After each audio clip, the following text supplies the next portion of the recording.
The Anishinaabe, Haudenosaunee, and other indigenous peoples have lived in and transited the Cataraqui River system from what is now Kingston long before Europeans came. Within a nation of rivers from coast to coast, in which the canoe and its northern expressions, the kayak and umiak, are still the most appropriate vehicle for accessing much of this country. And whereas 400 years ago, the Aboriginal peoples across Canada welcomed Samuel de Champlain and those who followed from across the oceans.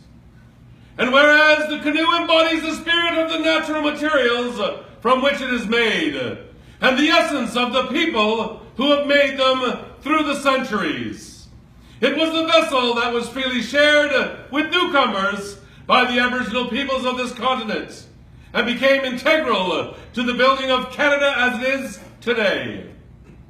And whereas the canoe in its many forms connects people to the land, the water, to the past, to the present, and to each other. Now therefore be it proclaimed that through the Connected by Canoe journey, the Canadian Canoe Museum intends to show that the canoe, as a vessel of reciprocity, respect, and reconciliation, reminds us that all are in the same boat. And that pulling together is a way to build new possible futures, Canada and all Canadians. Let the journey commence. Here ends this proclamation. God bless a united Canada. Miigwech. Newen. Here, here.